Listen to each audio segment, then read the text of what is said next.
Hey, salut tout le monde! On va démarrer une nouvelle session autour de .NET 5, .NET 6, même si cette question aurait pu se poser voilà quelques temps, même en .NET 3 c'est à peu près les mêmes réponses. La question c'est autour du host startup. On va redécouvrir ça si ça vous parle pas, mais si vous avez déjà fait un peu d'identité, eh bien vous avez dû tomber sur ce cas-là et il y a quelques questions qui sont posées. Et ça fait office de hey, je réponds à la question d'une personne qui s'est fait former par moi-même durant une formation ASP.NET Core, ASP.NET 5. Alors la question est la suivante, c'est Evan, dans quel ordre se charge le host startup? Mais avant ça, on va expliquer ce que c'est le host startup.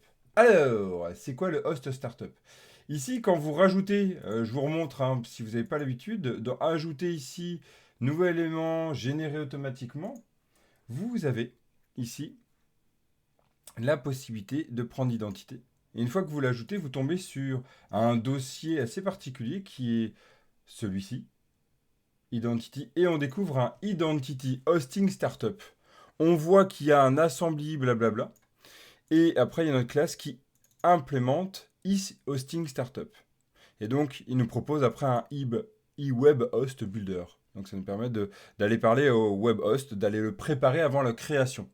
Si ça ne vous parle pas tout ça, on va retrouver un peu le startup. Je rappelle un peu quand même, c'est sympa de découvrir ça. Ici, on a toute la partie configuration. Et si on va dans Programme, ici, regardez, c'est toute cette partie-là en fait. On construit le e-host et avant c'était le e-web host. Et donc du coup, ce e-host, ce host ici là, est en fait le host builder qui fournit le e-host, mais en fait derrière c'est le e-web host qui est transmis. Et on va pouvoir le configurer ici, on va en parler un peu plus tard. Donc, en fait, ce programme-là qui est chargé, ce host qui est chargé, on va pouvoir lui ajouter des startups. Le premier startup, c'est celui de base, celui qu'on connaît, celui qui est prévu par ASP.NET Core. Et en fait, il y en a d'autres, il y en a plusieurs autres. Il y a par exemple celui-ci, donc par exemple en web hosting, sur cette partie-là, Identity. Alors comment on fait? Il y a donc deux clés, comme je disais, assembly, et on met le nom de l'assembly, en fait, de votre classe ici.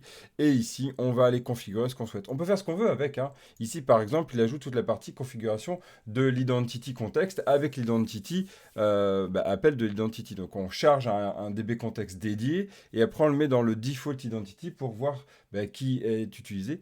Et pour le récupérer aussi, une injection de dépendance durant tout votre projet à travers les différentes classes que vous utilisez pour l'authentification, l'autorisation. Une fois que ça s'est chargé, tout fonctionne bien. Donc c'est le e-hosting startup. On va aller voir ce e-hosting startup. On voit qu'il y a un i configure hein, et c'est uniquement ça. Ça respecte le i de solide. Yes. Si vous ne savez pas ce que c'est le i de solide, allez voir. J'aime dire en petit résumé que mieux vaut en avoir plein de petites qu'une très grosse. Ouais. On reviendra sur cette phrase-là, mais je trouve qu'elle permet de bien mémoriser comment fabriquer un peu nos interfaces plutôt qu'avoir des grosses interfaces, quoi. Ok. Eh bien, je me suis dit, pour répondre à la question, c'était Evan, dans quel ordre? Déjà, on va voir entre ces deux-là, celui-ci qui est rajouté automatiquement par le scalefolder, qui est chargé en premier. Et ça, c'est la question qu'on va se poser. Donc, si on fait F5, on démarre notre application. Il y a d'abord, en fait, le e-hosting startup. Donc, en fait, tous les hostings sont chargés avant. Ok, d'accord. Donc, ça, c'est le premier point. Et vous avez vu, je ne sais pas si vous avez vu, j'ai rajouté deux autres startups. En fait, le startup, alors, si je remets dans l'ordre par rapport à ce que j'avais construit, c'est le startup A, ici. Voilà, j'ai mis le startup B, one, donc là, j'ai mis B. Je vais mettre B, startup B, ici. Voilà, on va le changer. Donc, on a le A et le B. Et on va voir qui c'est qui se charge parmi tout ça. Alors, ici, il y a d'abord le identity, parce que ici, notre namespace est avant. Ici, après, on a le A, puis après, on a le B. Yes, donc on voit l'ordre, c'est un ordre alphabétique. Ok, ici, ce qu'on va faire, c'est que, en fait, ça dépend du namespace aussi. Ici, ce qu'on va faire, c'est qu'on va changer, on va mettre la lettre B, C, mais on ne va pas changer à l'intérieur le, le nom de la classe. Ici, non. Donc, c'est un C, c'est un B, et pourtant, ma classe, c'est A.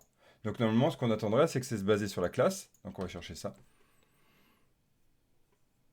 Ici, qu'est-ce qui se passe? On voit que c'est le B qui est chargé d'abord, puis après c'est le A. OK? Et pourtant, c'est le C ici. Donc il se base par rapport en fait au nom du fichier. Au nom du fichier qui est généré dans l'assembly. Donc ça, c'est le premier point à savoir. Quand c'est fait de manière automatique. OK? Et donc ça va être assez particulier. On se dit, ok, moi ce que j'aimerais, c'est quand même dire l'ordre que je souhaite et j'aimerais rajouter tout ce que je veux. Mais avant ça, j'ai envie d'éviter, vraiment d'éviter, que en fait, ça se charge en fait à chaque fois. Donc en fait, j'ai un moyen qui est assez particulier d'ailleurs, c'est que je vais pouvoir arrêter toutes ces injections-là. Parce qu'en fait, je vous montrerai à la fin via l'URL que je vous mettrai sur le chat si vous souhaitez.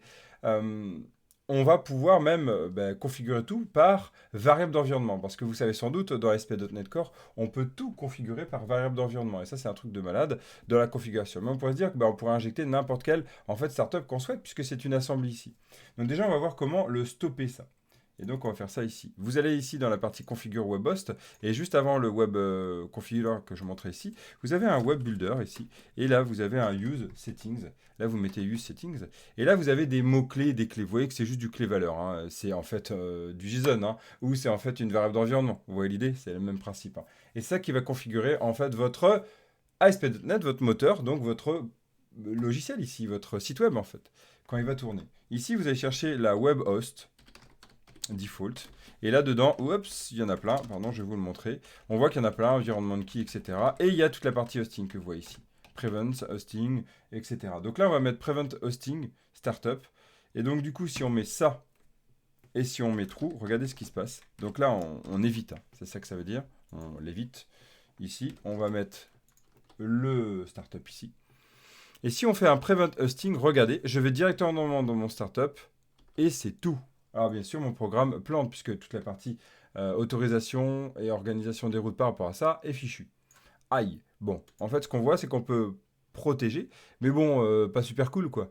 Parce qu'en fait, on est complètement bloqué dans le principe. On est complètement bloqué, puisqu'on bloque tout. Ah, il y a un moyen un peu plus doux que ce use settings, c'est de reprendre mon use settings ici.